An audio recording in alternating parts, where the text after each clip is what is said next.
Bro, Bro. bro. Bro. No, do you think you are a confrontational person? No. Same. Same. No, I am not. Why? Why? I am not a confrontational person talaga because I have a fear of, masaktan, or at least in this case, para ring natatakot ako to actually express ba. Kasi it's not in my nature to get angry, at least for me. You say you're afraid to get hurt. Yes, in a Yes, way. but Yes. don't you think you're afraid of hurting other people? Pwede. That's Ah. actually good. Kasi parang ano, like, ayokong masaktan yung other person with my actions ba. Kasi like, as someone, I actually got this comment from a friend of mine. Sabi niya na si Dredd yung parang ang hirap magkamali. It's like, and then parang in a way rin naisip ko na may sense siya because I don't want to make mistakes rin. And then it's so hard for me to also accept ba na parang hala nagkamali ako.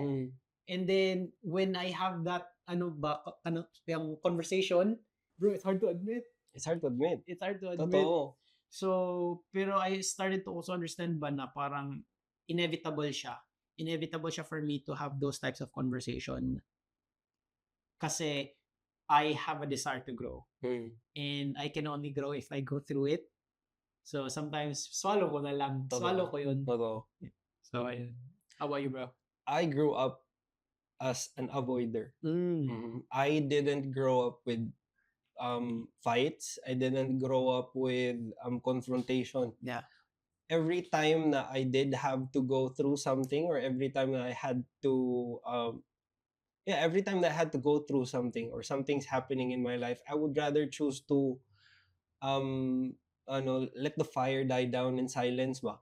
So I've realized na it's harder to let that fire die down na you're not the one who's pouring water over it.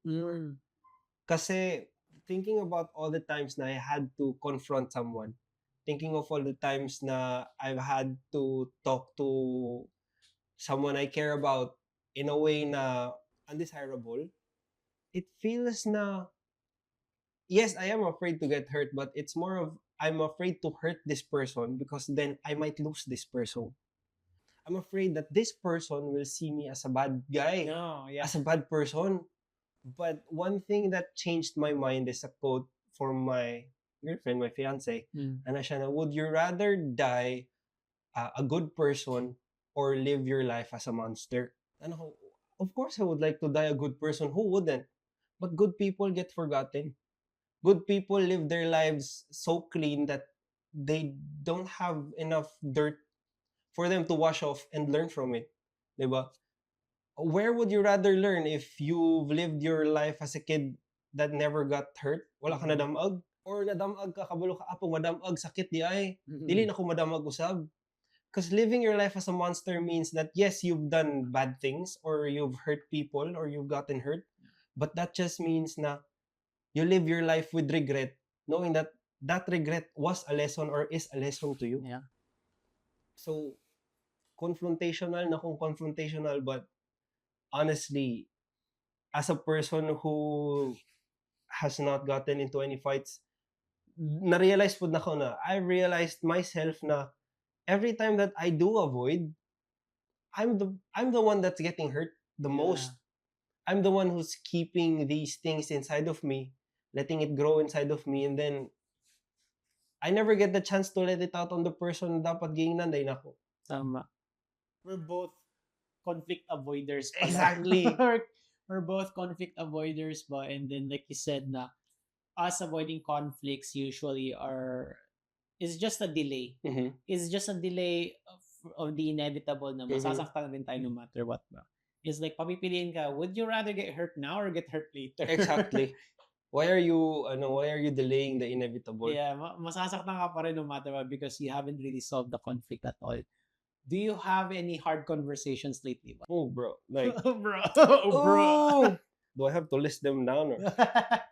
it's more of a, it's exactly the same thing that we're talking about right now. The people in my life are also avoiders, conflict avoiders, to the point that, alam mo yun, like instead of telling that person na, this is my problem with you, Yeah. you keep it to yourself. They never know what the problem is, and the moment they do it again, you're still avoiding it, and you're avoiding it, and you're avoiding it. But that person never changes. That person doesn't understand that what they're doing is wrong. That person doesn't know na with their actions you're getting hurt. Yeah. And the moment Tama. the problem with that is conflict avoider. If I tell you na, you just go tell that person, confront, tell them your problem, tell them the problem, you will take that as a parang ano, like, magbuot mo ka sa kuha na yung ani mo na kuha. This is my way of dealing with it. Let me be.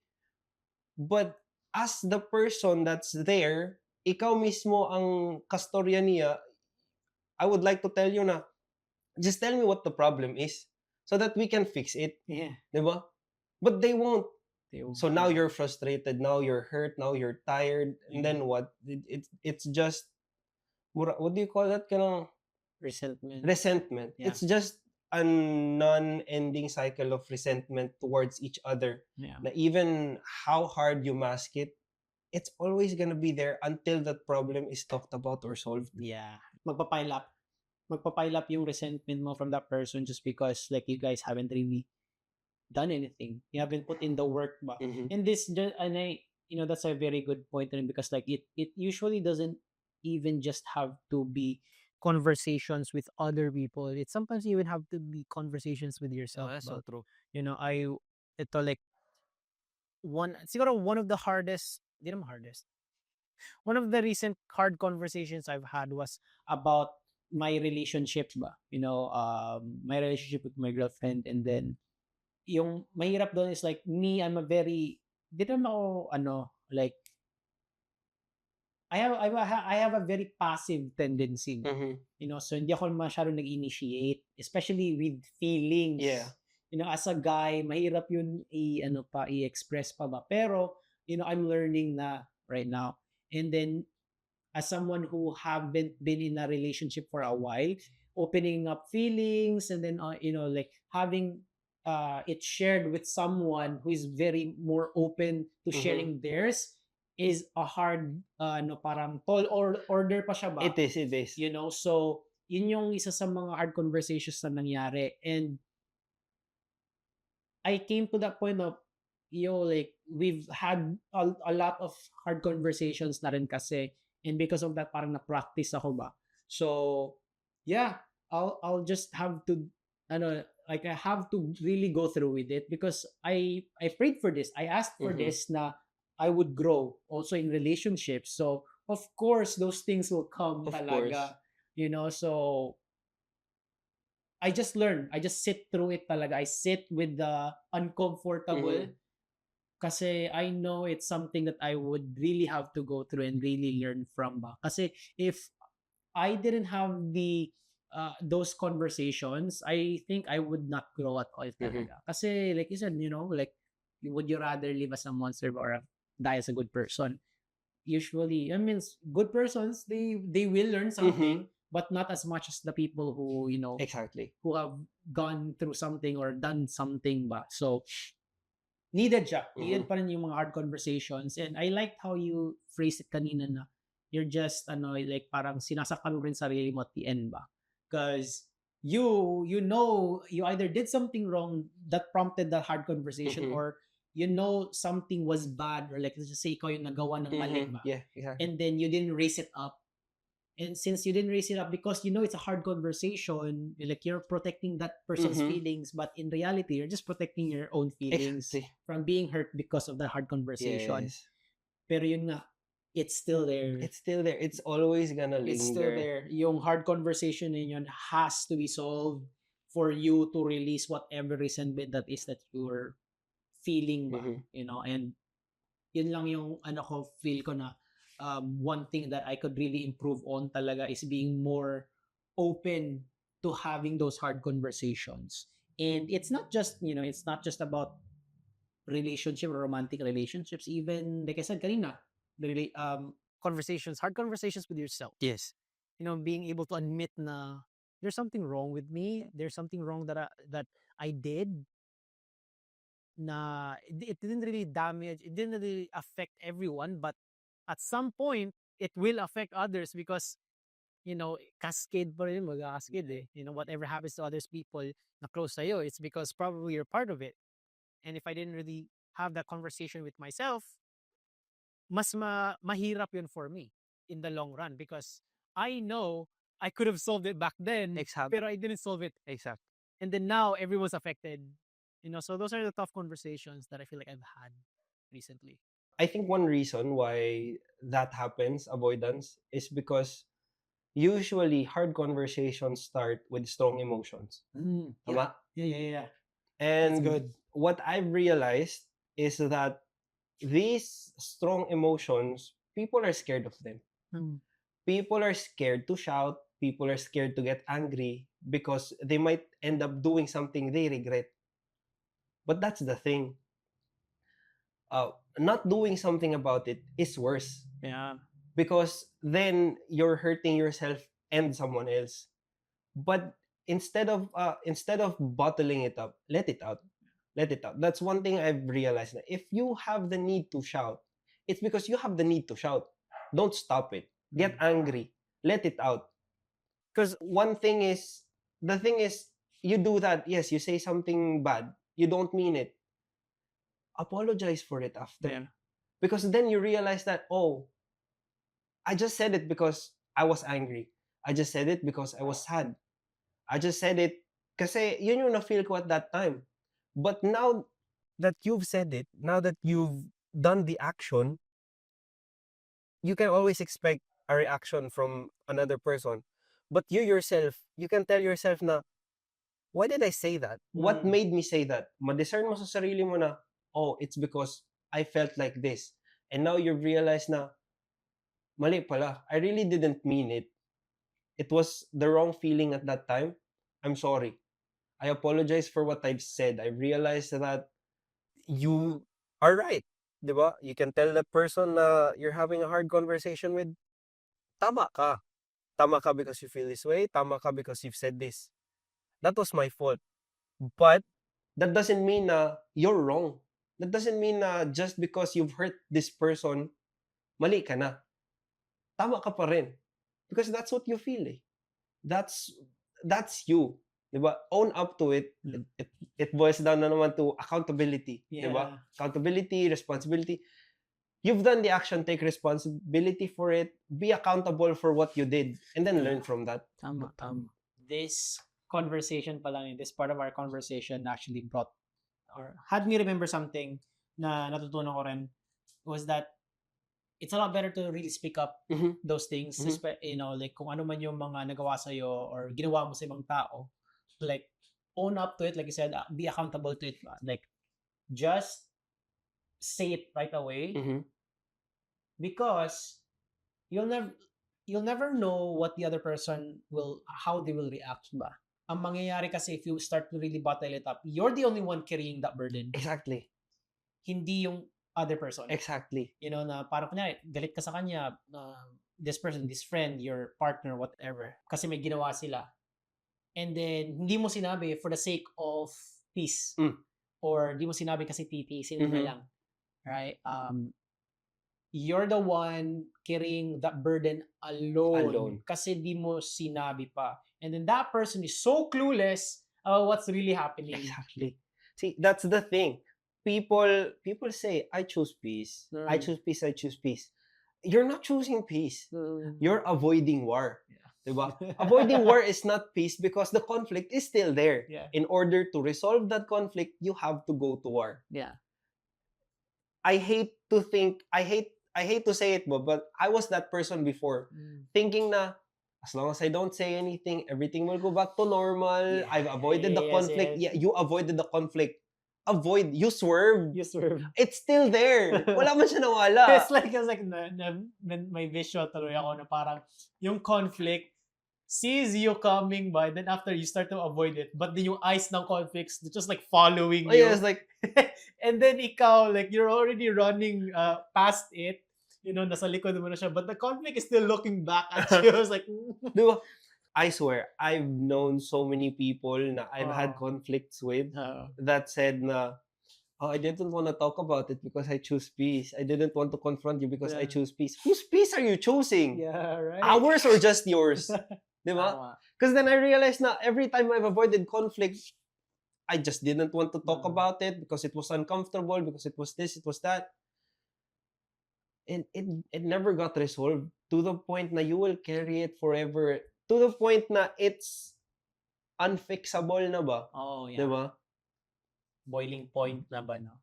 So, ito na nga, bro. Ito na nga. How do we have effective hard conversations? Just talk about it. Yeah. Di ba? That conversation will never be easy. That conversation is not gonna adjust its difficulty for you. Time will not adjust that difficulty for you because the moment that conversation starts, it will always be hard. Yeah. That's why it's called the hard conversation. Kasi you can't just choose to pick out what conversations you have with people. Yeah. Diba? The moment that conflict arises, the moment that conversation starts, mahirap na talaga yan. Kasi it's either dumating na sa point na mahirap na siya pag-usapan or it's just that it was never easy in the first place. Diba? You can have a hard conversation with a conflict na agad-agad. Oh, conflict, bang, talk about it. It's still gonna be hard conversation because the conflict is there. Or you can delay it, and by the time that happens, does it get easier? It actually gets harder because you've carried the burden longer. Interesting. Oh, do you think na no, like how would you take a hard conversation? Sa akin naman, I'm gonna go about it with like 3 steps. Okay, 3 steps. Analytical 3 person. step. Pero at least this is how I've done it in practice. But hindi siya perfect, obviously, because parang circumstantial siya depending on the situation ba. And then, of course, on what your relationship is like. Kung ano man yan, or whether even if it's for yourself ba. Pero of course, I think what I've done so far is with hard conversations, there's always yung acknowledgement about it ba. Na there's a conflict happening or there's a conversation to be had. Hey friend, ito ba, I know na parang ganito na tayo. I understand na ito yung nangyari, and then acknowledging the feeling rin ba na I know you felt this way, ako I felt this way as well because of the situation, and then explaining the feeling. Kasi nga, di ba, parang we respond more to the feelings rather than the logic itself. But it's like, why would you default into blaming game kagad na ito kasi yung nangyari, blah, blah, blah, blah, blah. Pero why not just talk about the feeling, kumbaga? Kasi I feel like it cuts through the bullshit right away. That's true. I mean, like, all the conflicts that you've had is pretty much about the feelings that you're experiencing because of that scenario ba.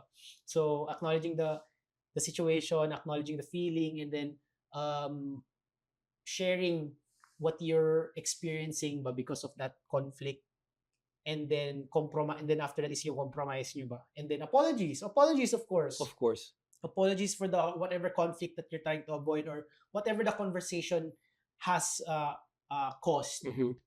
And then you're going to also say some form of gratitude in a way kasi you're still thankful na you're making this connection with this person because at the end of the day it's still a connection. You're making this conversation because you value that connection you have with that person ba, or yourself. You wouldn't be making this conversation at all if that person wasn't important to you. Yeah, it wouldn't be hard. It wouldn't be hard at all. Exactly. Because if it was just someone you don't care about, then you just say it. You could just... Diba?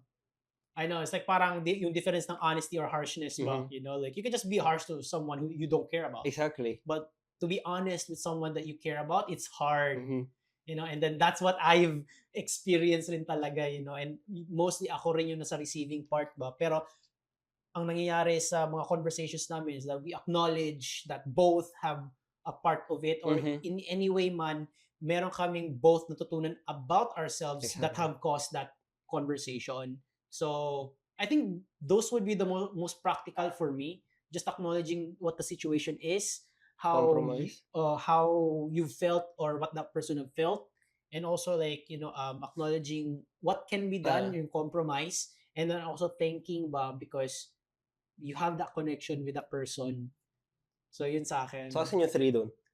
Parang rami no.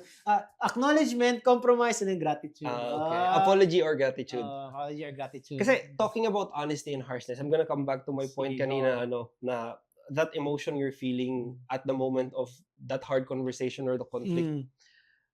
I'm gonna tell you, people are afraid of these strong emotions, but in reality, those strong emotions are the most honest you've been to yourself and to Yeah. that person. Mhm. You wanna know why?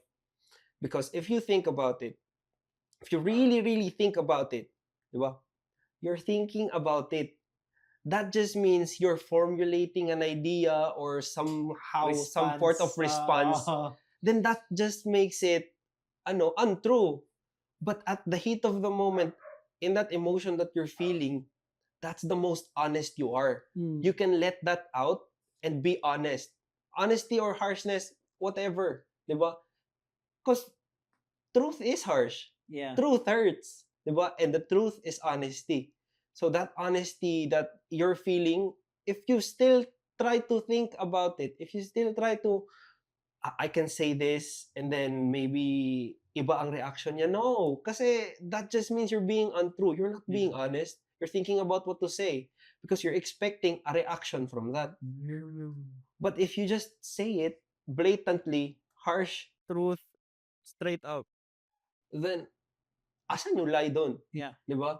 I like what you said kanina na the truth is harsh, but the truth is honest. Mm-hmm. So it's basically parang harsh and honesty is usually parang the same. Yeah, kasi what I said was truth hurts. Truth diba? hurts. Oh. Yeah, so, and truth is honesty. So yun. honesty is harshness. Yeah, ganun pa rin. I like that.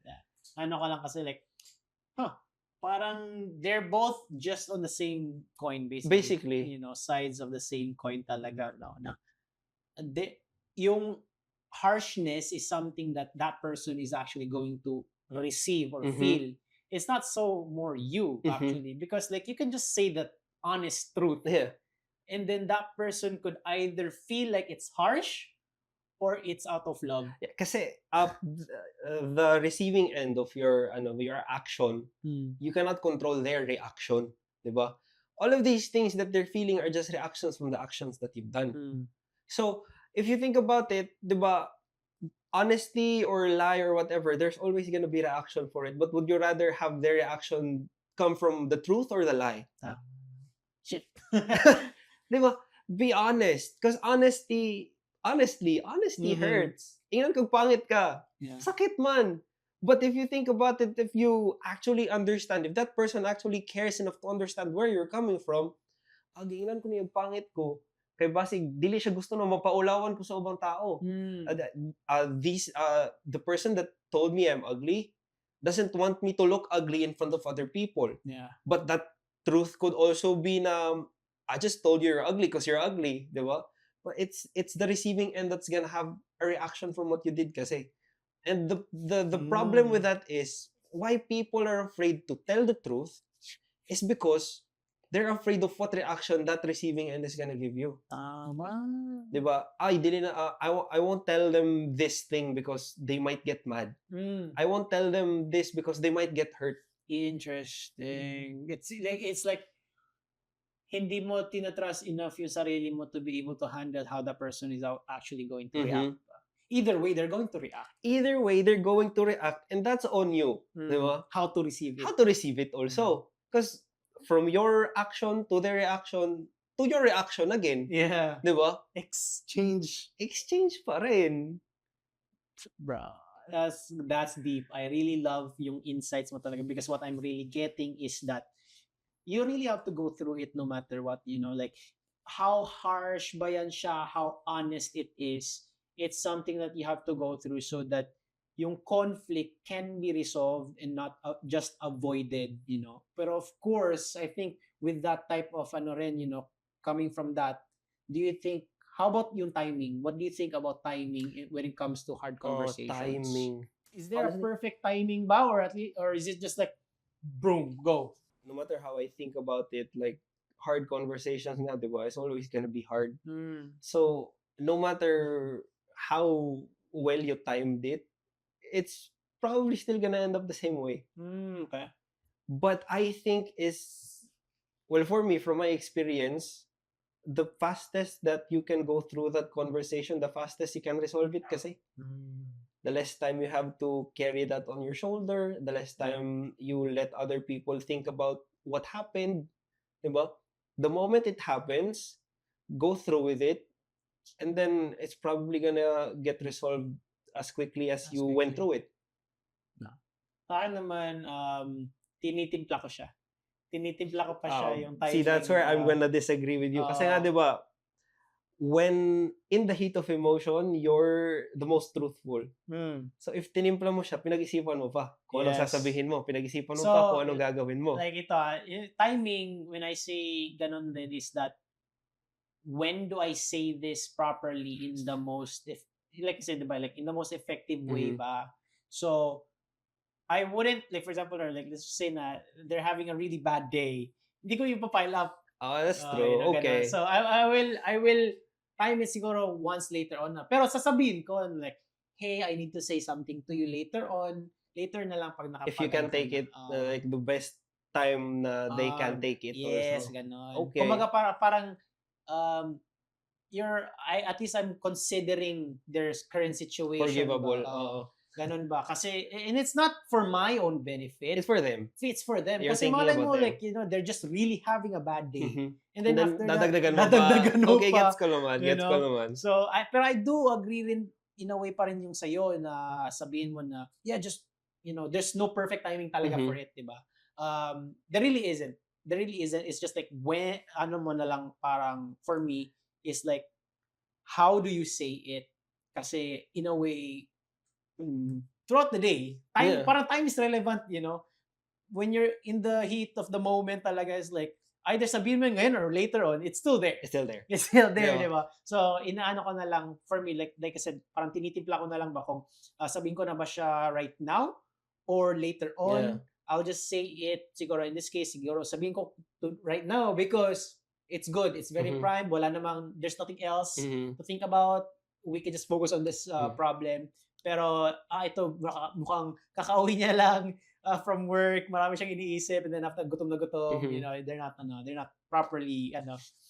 properly primed to receive this. Yeah, I get it. Diba? So, it's more like, ano din naman yan pala.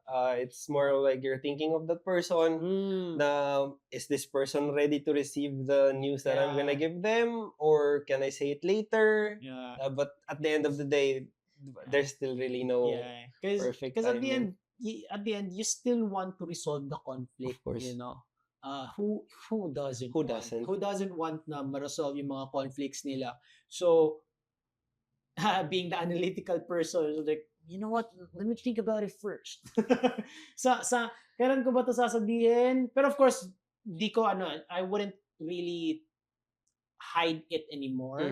Because if there's anything I've learned about my relationship, is that it doesn't really pay to keep secrets, you know, and then it doesn't really help you as well further the relationship kasi now you're just keeping things for the sake of, like you said, keeping peace ba? So not really the best method. By the way, all of these things that I'm saying right now are actually from hard conversations with my fiance. So sa kanya talaga yan galing, because as the avoidant creature that I am, diba? Coming into a relationship with an open person who all of their lives have resolved conflict that way, instantly, immediately, or ganyan, it was a culture shock for me. Na to the point na, like, if I were in a fight before, I would walk out. I would think to myself muna, like, what happened? What this and that and that? But all of the answers won't come from you kasi. All of the answers are gonna come from the other end of that conversation. But don't look for answers from yourself, because 100%, maybe not 100%, but most of the time, the answers that you're gonna give yourself are not the right ones. Yeah. Diba? Makes sense. Don't worry, bro. Like, you're not the only one. Most of what I'm saying is also coming from my girlfriend. Exactly, because honestly, like, I don't know, maybe all guys are like that? Or most guys are like that, diba? Kaya nga Most nagbabago tayo like when we have a relationship, di ba? most guys are very avoidant Ah. because yun nga, it's hard to share your feelings, it's hard to show your feelings, but all of these things you have to change because not only does it apply to your significant others in a romantic relationship, it also applies to your work relationships, especially with your bosses, Yeah. or if you're the boss with your workers. Hard truths, hard conversations are always, you always have to deal with them. Tama. Diba? And imagine mo boss ka, tapos kailangan mo mag-fire ng person, and then iisipin mo pa na, kailan ko kaya sasabihin na fired na siya? Di ba? Kailan ko kaya sasabihin na, oh, I'm gonna have to lay you off. Diba? It's a hard conversation, you have to deal with it. Pero you have to. Pa rin. Yeah, you have have to to, deal with it. Yeah, I love that, man. I like how yung mga conversations natin have just been very, like, so far, di ba, like, it has been really coming from the heart as well because it's coming from experience mismo ba, and also the learnings that we've had so far, especially with all the episodes that we've done. Yeah, man. You know, the people that we've interviewed. Again, the therapy sessions. Hello. Hello. For us talaga, like, in our life, what's making you choose to press play on the hard conversations instead of avoiding them ba? The people. The people you're having to have these conversations with. Because if you choose to avoid these conversations, doesn't that seem like these people, you don't really care about these people that much to have these conversations with them? Mapapaisip ka na lang sa sarili mo na, diba, if conflict is not resolved, then that's a bigger chance of you losing these people around you compared to actually letting them see that you're willing to face the conflict. Yeah. You're willing to gamble that relationship just to fix it. Because you avoiding it and them seeing you avoid it, it's just gonna give them ideas that this person doesn't care enough to actually talk to me about it. Yeah. This person doesn't really care enough to understand where I'm coming from, and vice versa. So, at the end of the day, what keeps me on pressing play on these hard conversations are the people I have these hard conversations with. It's them. It's them. Yeah. For me naman, it's really all about love. Because, like, parang same, basically, it's really the same with what you're saying na parang, if you really didn't care much about these people in your life or these people that you need to have the hard conversations with, it wouldn't be hard. Diba? Me choosing to just love the person as well, no matter what the outcome is for the hard conversations, is what keeps me talaga to keep on pressing play. Kasi at the end, parang you want rin love kasi from these persons, these people, and then you also choose to give love to them. So that's why you want to have that conversation. You're going to have those conversations so that you choose the relationship ba? You choose the relationship over the conflict. Yes. So you want to resolve it. And because you love each other, mapa-romantic man yan, mapa-family, mapa-friendship, it's because yung love mo for them, or at least yung love ko for them, dapat mangibabaw. Mangibabaw than the conflict itself. Yun lang. Yun lang for me. I was gonna think of something else, but I think, I'll keep it, keep it muna. Pero yun lang. So love, Love for the people. honesty, the truth comes from love. Yep. And truth hurts. And it's harsh kasi it hurts. Because it's hurt. Yep. But hantang na sikat ko, love hurts. Yep. Full circle. Full circle. Through that harshness, everything, it all stems from love. It does. Kaya kung, you have love inside of you, to whoever's watching, Yeah. heart mo na yan. Heart mo na. Yeah, heart mo na yan because you need to have those hard conversations with other people talaga. Especially like kung may karelasyon ka, and then you have been bottling up something na may ginawa sila, may nagawa ka, say it, speak up talaga. If the take it from guys who Yeah. who avoid conflict. If anyone is to tell you that you have to face that conflict, it's us. Because we've been avoiding conflicts our whole lives. Yeah. And now that we're starting to face these conflicts, how light has it been? Yep. How light has it been? For me, very light talaga. And then, parang, I don't know, like, it's easier to move forward. Exactly. It's easier to move forward when you know that you've unburdened yourself with those types of load. Sa'yo ba, bro? Nakatawa ko kanina ba? Kaya comment.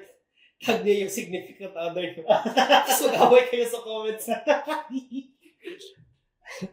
Yeah, you guys Start your hard conversation in the comments below. Yeah. You can do that. Yeah, we encourage, pero wag niyo lang ilabas lahat ng mga dirty laundry niyo dyan, okay guys? Kaya Hindi kami maglalaba. Hindi kami maglalaban ng ng dirty laundry niyo. But anyway, thank you so much for watching this episode. If you've learned anything here, ano ba yung biggest takeaway niyo? Comment them down below. If you want to share this with a partner, a friend, a family, or your boss, share this, tag mo sila dito, of course. We will, boss, I need a raise. Hard conversation. Diba? Just send this video to them or tag them so that we can share also this message to them. And of course, if meron kayong mga insights, if you guys want to add more to the conversation, comment nyo lang rin down below and make sure that you keep this conversation alive. And until next time, make sure to keep on pressing play.